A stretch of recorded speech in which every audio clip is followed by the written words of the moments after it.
a lot of times, especially in the marketing world, we're sort of taught to just sort of brand ourselves like, oh, look, I just kind of popped out of this womb and I knew all this and I figured it all out on my own. And it's very like that individualism of white supremacy culture. And I think it's an act of resistance to say, no, like, I stand on the shoulders of giants, and these are some of my teachers, and these are some of, who I've learned from and built upon.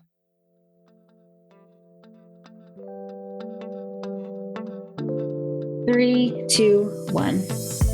Welcome to the Campfire Circle. I'm your host, Tanya Bhattacharya, and I empower purpose-driven women in building influential personal brands that drive change and raise revenue. We all talk about getting a seat at the table, but why though? Who wants to sit in a stuffy boardroom anyway? Let's reimagine the ultimate space of leadership as a campfire circle, where we share stories that inspire movements, build brave communities to huddle together with for warmth, and where there is always room. Come sit with us. Emily Roh is an anti-racist life coach and facilitator for people of color and organizations who want to make this world a more just and equitable place. As a coach, Emily works with her clients to unpack internalized white supremacy and transform their relationships with themselves through courageous self-compassion. She uses somatic and embodiment techniques to help clients get out of their head and tap into the wisdom of their bodies, which I can personally attest to their magic and their usefulness. So, Emily, I'm so excited to be with you today. Thanks for being here. Oh, thanks for having me. I'm excited to be here too. Oh, it's so nice to be with you. I feel like, this feels like being in a cozy blanket, being with you in some ways. And, and that's because you and I have had the opportunity to really build a cozy working relationship by actually kind of trading services, which is a very old way of doing business, when you think about it, one that I think requires deep trust, deep relationship. And I know we'll explore that more a little later. But first things first, Emily, I would love for you to share with us your story and what you have grown through to become the guide you are today.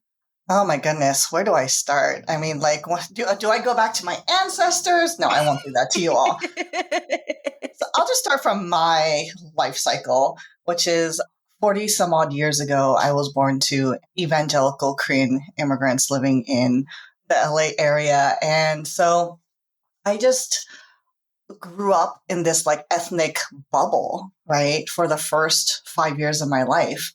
And then when I hit school, I was like thrust into this world that no one prepared me for, right? And no one sort of held me through that process. I was just expected to figure it out on my own. And I know I'm not the only one who struggles or experiences this, but it very much shaped my perception of myself and just sort of my place in the world.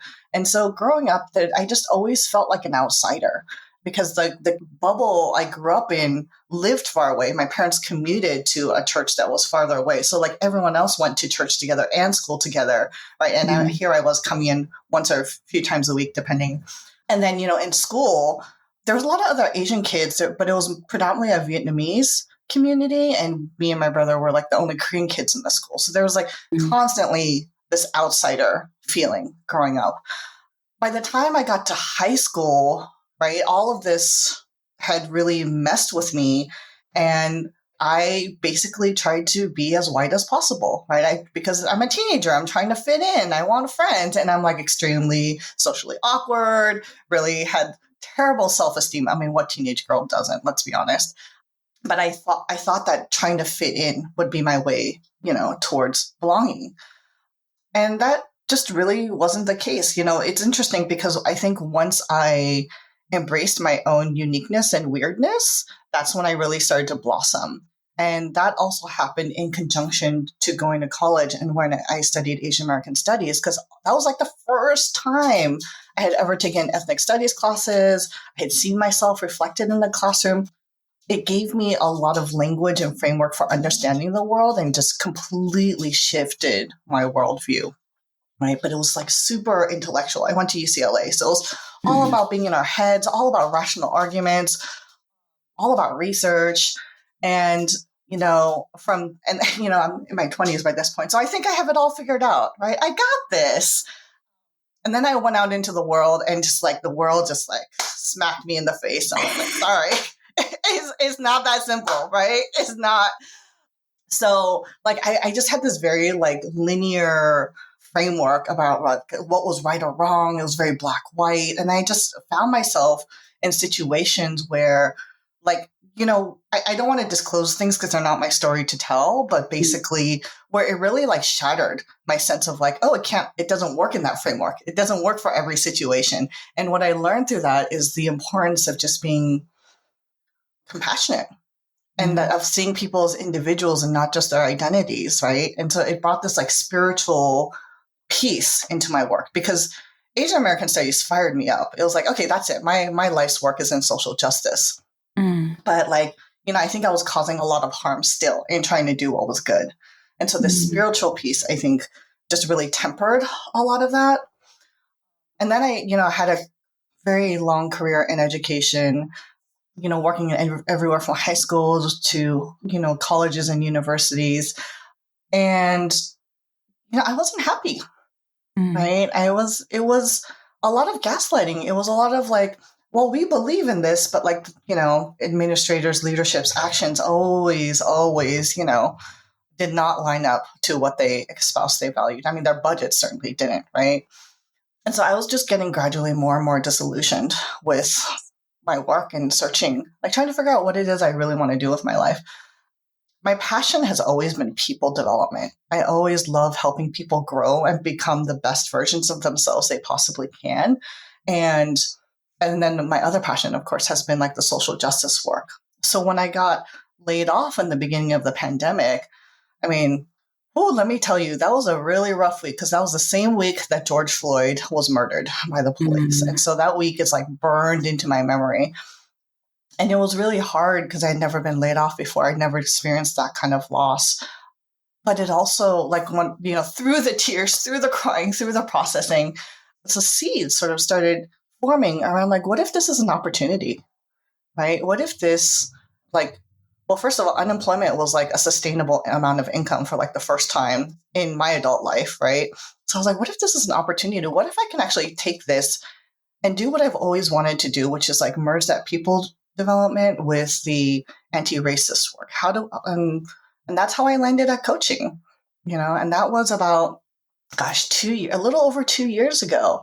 Yeah. And it's been really a process. It's been such a journey. I know we'll get more into that later, so I don't want to give too much away, but it's been a really wonderful journey about just learning from the body and the body's wisdom and the body's knowing and just coupling that through the lens of like what I know from like my social justice experience and my social justice education.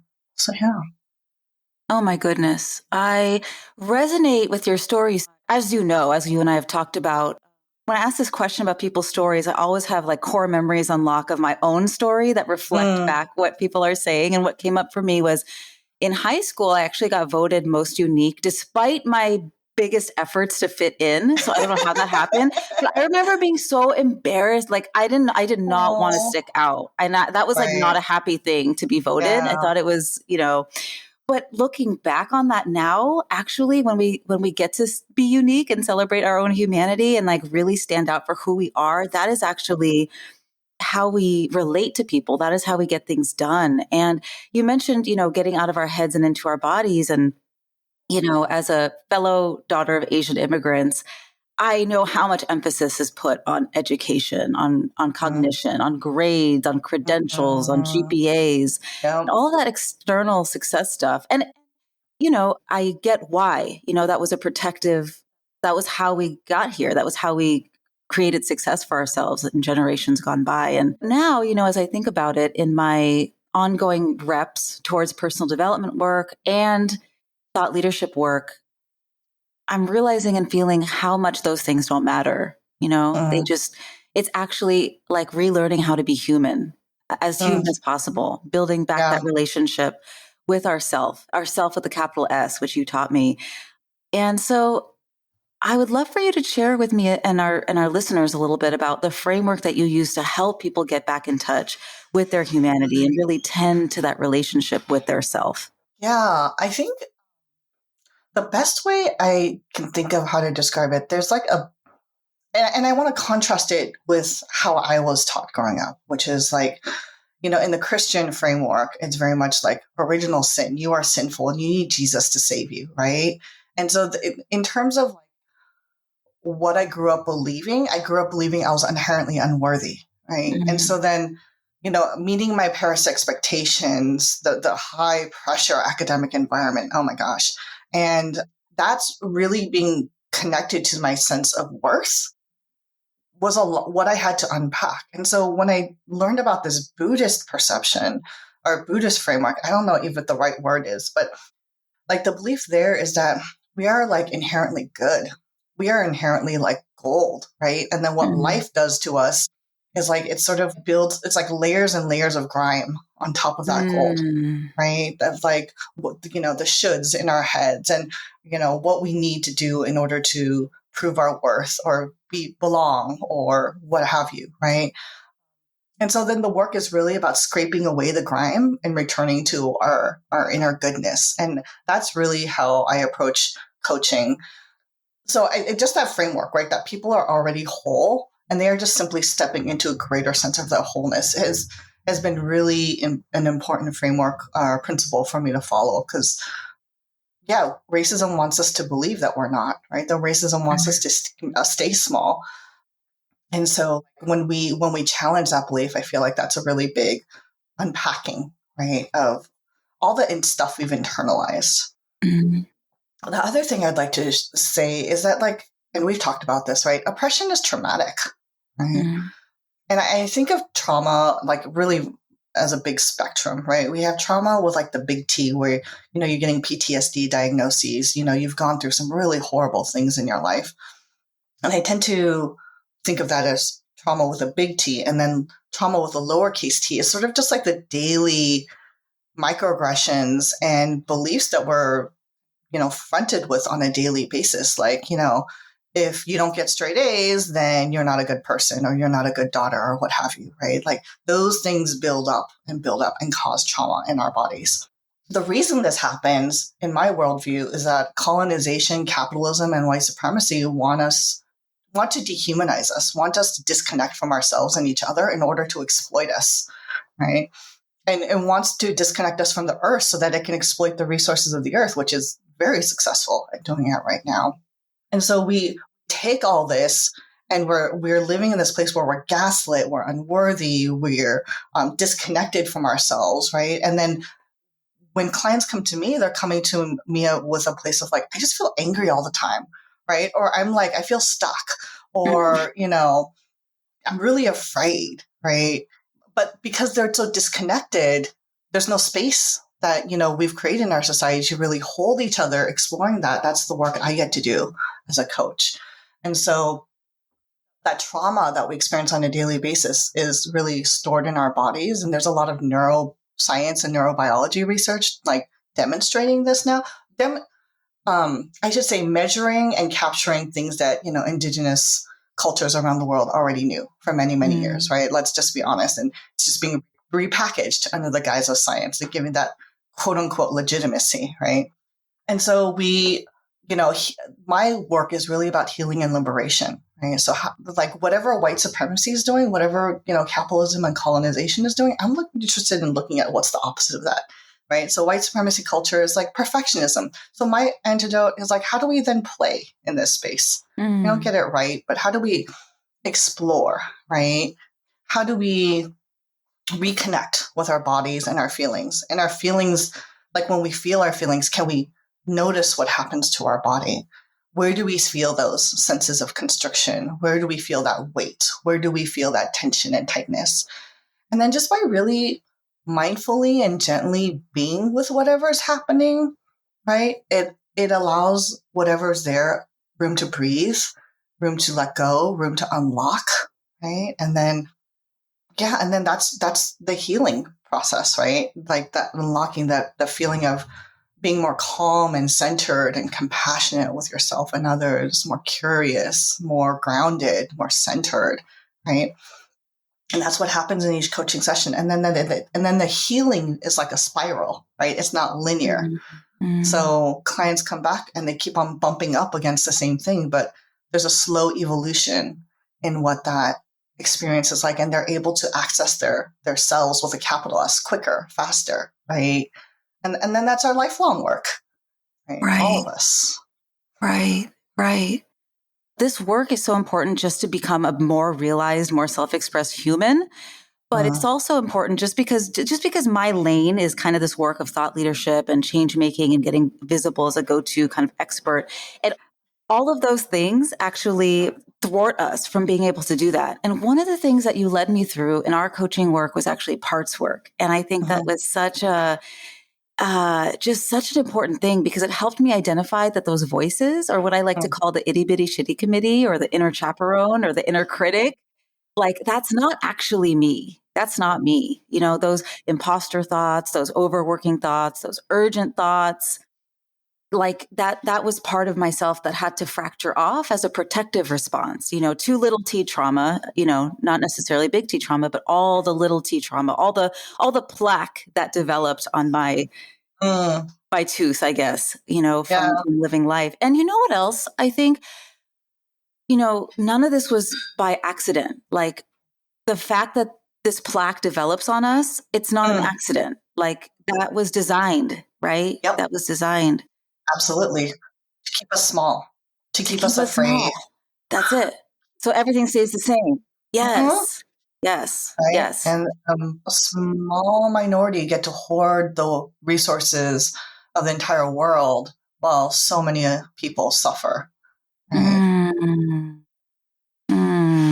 And I can see a reflection of that small oppressive, like I can see a reflection of that in my parts. Like you and I have worked on my part, Scrooge, which I have lovingly named Scrooge McDuck, which is my like overworking, urgent, like capitalist little voice that I carry around in me that's wondering why I don't have like, you know, more. Why don't I have more? Even though I have enough, I've plenty.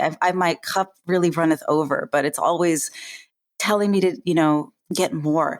But through parts work and through our work together, I've really been able to make that like voice a whisper in the wind instead of the one driving me around in the car, right? But like you said, it is a spiral because sometimes that voice gets really loud and then sometimes it's quiet and sometimes it's loud and sometimes it's quiet. So it's ongoing. Yeah. And with parts work, I want to be very clear. The goal is not to get rid of Scrooge McDuck, right? Right. Like there's a reason he's there. There's a reason he's trying and how he's trying to help you. And the goal is to shift the relationship, right? Rather than like it being a fight. Yeah. Right? Rather than sort of being at odds and having that internal battle, how do you like work with him? How do you let him share his concerns with you so that, you know, you can keep that in mind moving forward? And so it's a really powerful methodology that is part of my practice for sure. It's like developing a team. Yeah, absolutely. Right now, it's sort of like an internal war, right? Or a battle with everyone kind of for themselves. Or maybe there's like teams of 2 and 3 here and there. How do you get everyone working together? The other thing I want to say too is like parts can also come from, I think, our ancestors and the big T trauma they've experienced. Yeah. Like my parents are survivors of war. My mom was born 2 weeks after the Korean War started. I think about what that did to her in her, like, you know, growing up in a post-war, you know, very poor situation. And so like, you know, those were passed down to me biologically because like half of my genetic code was in her when she was born, right? And our genes are activated by our environment. And then also, you know, in how she raised me, right? It's nature and nurture. Yeah. Yeah. That's so spot on. And even from our first session, you were able to really notice like an ancient grief that was there. You were able to hold that with me, which I appreciate because I think that's important for us to remember as, again, like taking it back to kind of my swim lane when I work with people around like getting visible on LinkedIn. It's not just their person. It's all the ancestral stuff that is coming up at that same time around fear of getting visible and, you know, what standing out meant back then, you know, it's real. It's real. Absolutely. Absolutely. Yeah. So, I'm really grateful for the opportunity to have worked together in this super collaborative, unique, interesting way and kind of trade some services in which you provided really liberatory, anti-racist life coaching for me. And I got to provide some insight and consulting around like your website copy and thought leadership brand. So, well, I think you were the one who kind of brought that idea to the table. Like, where did that idea come from? Yeah. So a few things. One is like, I was really playing with how to shift out of this capitalistic, mindset of like transactional. And so what I often say to myself is it's relational, not transactional. And so like I saw it as an opportunity to start a relationship with you first and foremost, not to extract from you or have you extract from me. The other piece I will say is I think I also got the idea from Business for the People, which is a space I work. Well, it's now inactive, but it was started by Toy Marie Smith, who just created a space for entrepreneurs who wanted to do business from an anti-capitalist lens.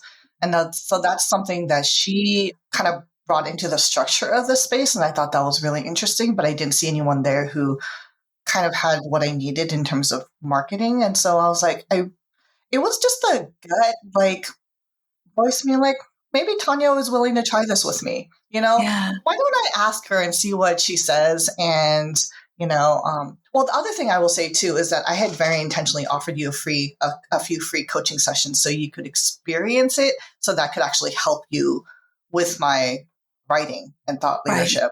And so around my brand. And so I did that intentionally, not for many reasons. One of, it being to help me, but also to get to know you better. And then so when I brought up the trade option, you already knew what you were saying yes to, right? It wasn't like, oh, I don't know. So I had to take some risk there, but I think it worked out because, there was a lot of trust. We built the relationship together. I think coaching really helped us build trust together. And we trusted each other in our areas of expertise, right? And it was very collaborative. I think that was like a big green flag for me. It's like how willing you were to like take feedback and modify and say, like, when I push back, you were like, yeah, okay, and so I knew that would work, right? Versus someone who might have like gotten a little butthurt about it or something, right? There was like a sense of you as a person that made me willing to also say, maybe to approach you, right? And then my general philosophy is like the worst thing she can do is say no, right? Yeah. Yeah. And you know what that really evokes for me too is what you were saying earlier, like instead of like this being able to play in our relationships. And, instead of leaning into this perfectionist, like, oh, if she says no, I'm going to make this mean this, and I'm going to make this mean that my coaching isn't worth it. I'm going to make this mean that. It's just like about play. And it's just about seeing what can happen and what possibilities can emerge, which I think is so cool. And it was really helpful actually to work together in that way, because I too have a kind of a slant towards big words. like I went to UC Irvine, like I'm going to try and use as many big words as possible. And, I grew up thinking that was like the way. And in some spaces that is, but, I remember in our collaboration, part of the issue, not even issue, but part of what was happening is I'd come to the table with these like big words, like, well, actually precise words, maybe like even, yeah, I'm trying to think of a word, like even sometimes using the phrase white supremacy, like right off the bat in your like introductory language to someone who's just discovering you for the first time, like that might not be the way, because the person who's just showing up and they just feel numb and stuck and angry, they don't know that white supremacy is what has done this to them, so using different language and figuring out how to meet people where they're at through language, because truthfully, like from a working perspective, like what you do it almost defies words, right? And that's the point. It's about getting out. Well, really, it's about getting out of our minds and into our bodies. And so being able to conjure the words that really fit the flavor of what you do, I think really requires that working relationship and that trust and that collaboration and willing to get things wrong and all of that kind of good stuff. Yeah. Yeah, I think it allowed something really beautiful to emerge, which I think, I think it felt reciprocal, right? Like I wanted to make sure you were taken care of and I felt taken care of in return. And again, that was a really wonderful green flag. I laugh about the big words because that is something I remember that first tagline we came up with together and I was like, yes, this is like, I'm a total wordsmith too. So I was like, yes, this is so accurate. And then I took it to some people and they're like, what the hell does that mean? And I was like, okay, that's not going to work. Right. Like because accessibility is so important to me as a value. And so, and I think what you're also naming is the limitations of words, right? Yes. Like we live in a very word heavy culture, which is very left brain, which is very like objective and factual and coherent. And, sometimes we need to be in the right brain where it doesn't make sense. It's a little more chaotic. It's more creative and intuitive. I don't know why this feels right, but it feels right and I'm going to follow it, or I'm going to express myself through art or dance, or singing. Yes. Oh, that's exactly it. That's exactly it. And I think that we can have multiple audiences because I remember that first tagline we came up with and I wish I like had it handy. I don't, but I do think that something like that, which is very like precise and maybe academic could be a fit for like a conference that you go to or something. But when you're talking directly to the end user or the person that you're looking to collaborate with, it's more about like a vibe or a feeling.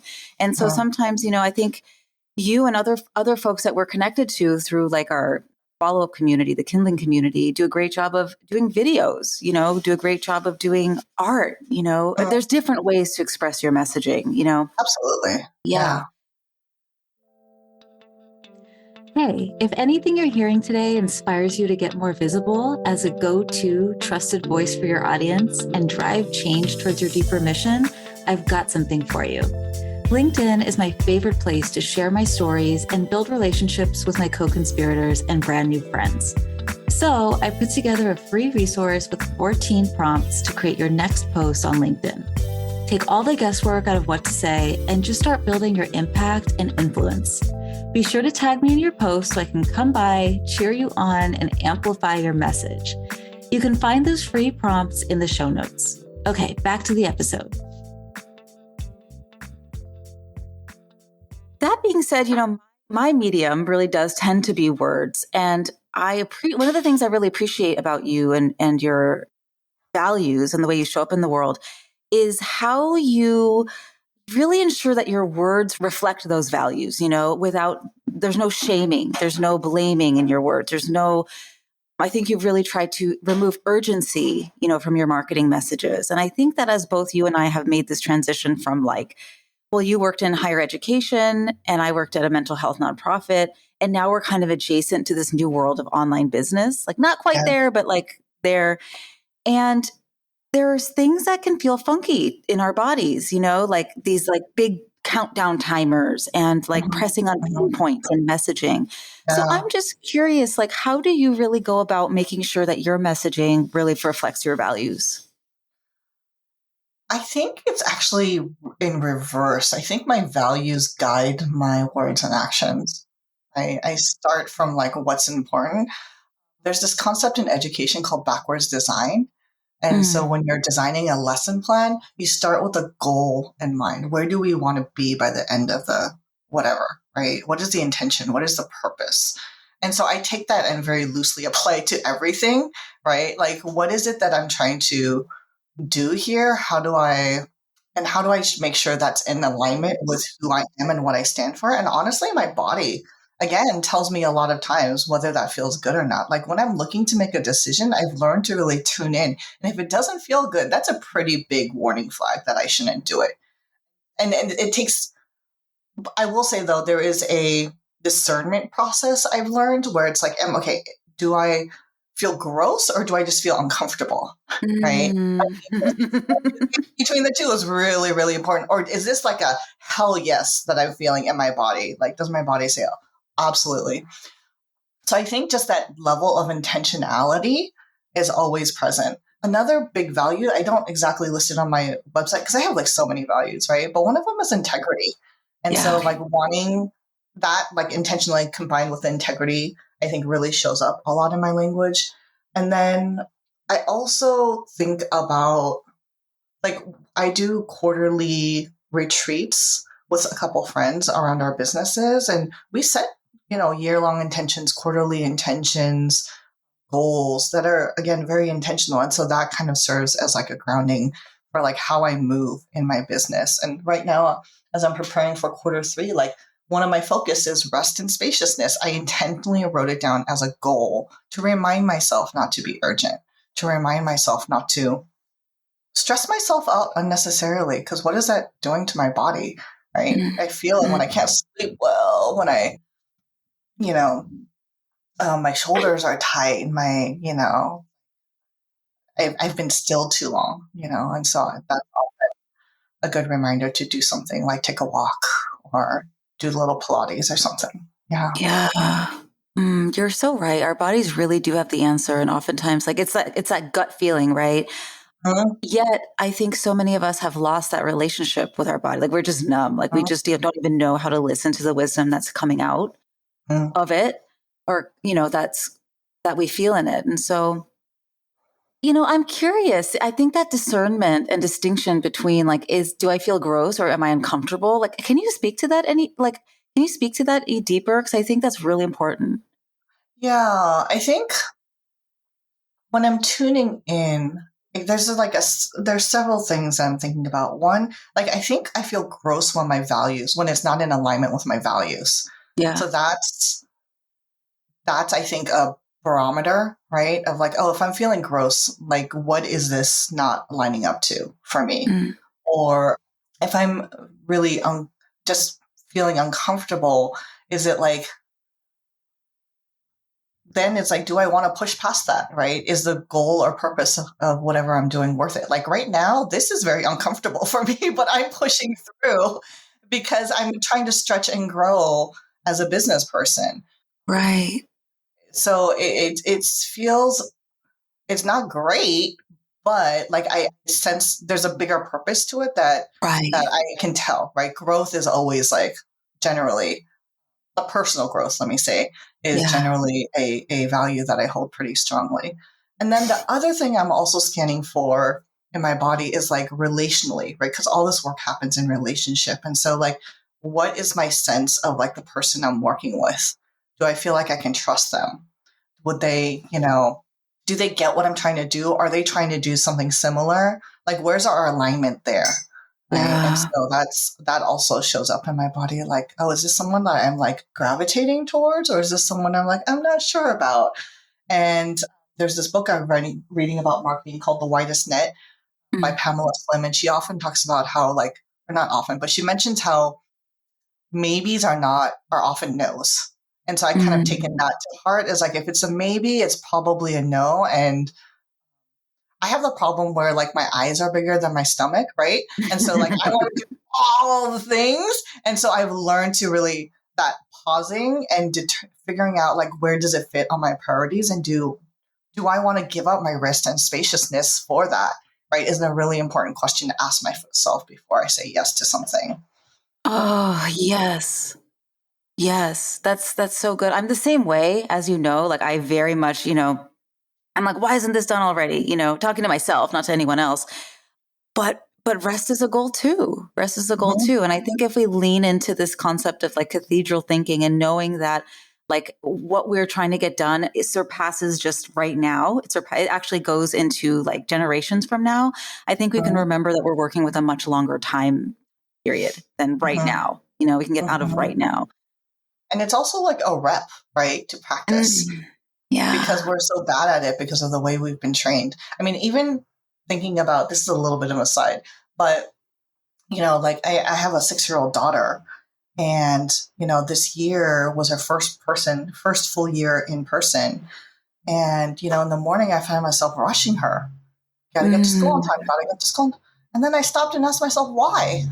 What am I teaching her? What's so yeah. important, right? And Right. that's like I felt like I was teaching her urgency, right? Mm, For the simple reason that, school starts at a certain time, and I'm, as a parent, right, it looks poorly on me if I don't have my daughter adhering to that, right? There can be some shame. There's a lot of parent judgment right out there. And so there, there can be some feeling around that. And I decided to really just let that go. I'm not perfect at it because sometimes I still rush her a little bit, but I'm like, this education system is about preparing her to be a worker in a capitalist society. Yeah. And I'm not willing to teach her that lesson over her like agency and choice. Yes. And well-being. And yeah, that's such a great example. I think hanging out with young people, with kids, I'm not a parent myself, but hanging out with young people is the greatest kind of like education and reminder of what we were like before all this like plaque and guck ended up accumulating on us. They're still fresh. They're still fresh, and we can learn so much from them. Yeah. Absolutely. Oh my gosh. Well, you have such beautiful dreams for the world. You are clear in how your work is leading to that vision. You do what you say what you do. And I think one of the ways that I see you do that is actually calling out some of your influences and your lineages, like on your website. You have an influences kind of page on your site where you really share who has gotten you to where you are today in your thinking. So how did that idea kind of emerge for you? So I took a webinar with Kelly Deals, who brands herself as a feminist copywriter. And there was like a 3-hour workshop that I signed up for. And so she introduced it in that. And that's where I was first learned of it. She called it lineage. And I've seen other people use it too. And like, yeah, I just really appreciated being able to know like who influenced her, where she learned from. They were both like resources and also like an honoring and also a crediting, of her inspirations. And so I wanted to do something similar. I just wanted it to be, I use the term influences instead of lineage because I feel like lineage is a word I would have to unpack more before I'd be comfortable using that. And I wanted to, but I still wanted to keep like the core of the idea. So that's why I renamed it influences. And I give her credit for that as well. I think a lot of times, especially in the marketing world, we're sort of taught to just sort of brand ourselves like, oh, look, I just kind of popped out of this womb and I knew all this and I figured it all out on my own. And it's very like that individualism of white supremacy culture. Yeah. And I think it's an act of resistance to say, no, like I stand on the shoulders of giants and these are some of my teachers and these are some of, who I've learned from and built upon. And I continue to do so. And so that will be a never ending updated page of like who I'm learning from and who, in the hopes that it will help other people find resources that will help them as well,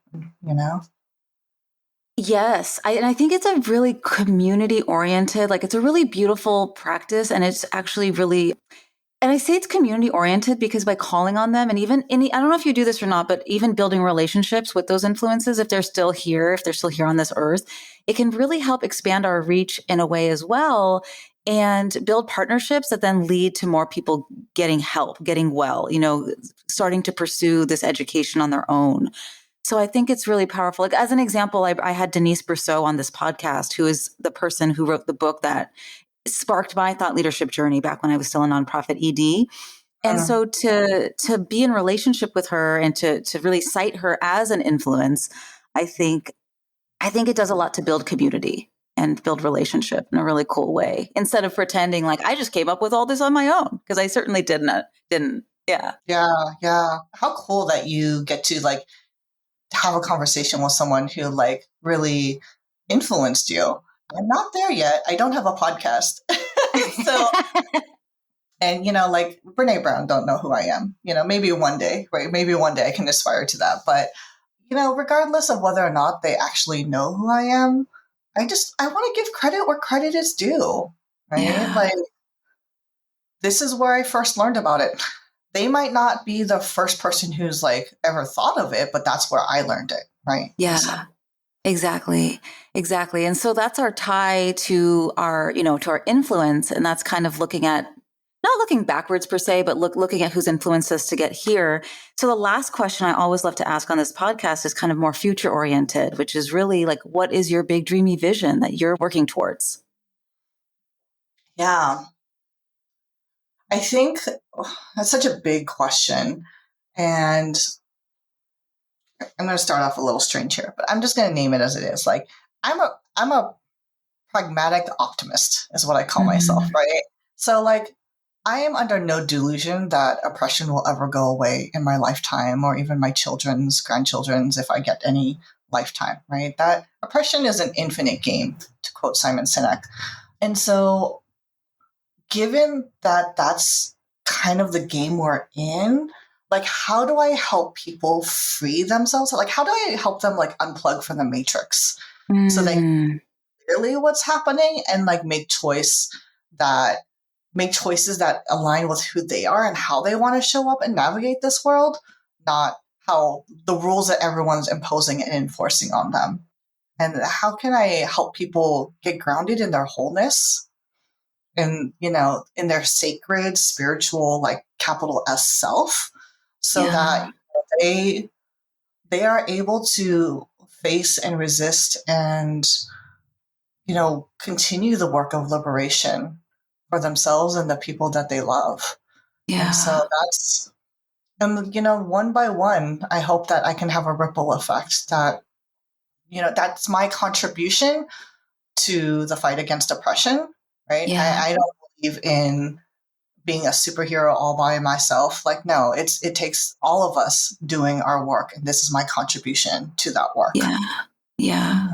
Well, and I've seen that to be true. As soon as one person unplugs from the matrix, right, they are able to have that ripple effect in their life. It just like, it's like the root of a tree. It just passes on and passes on. So Emily, how can people get in touch with you and find you so that they can unplug from the matrix too? Well, the best way to, I think, find me is on my website, myinvisiblenapsack.com. And then you can also find me on LinkedIn under Emily Roh, ROH.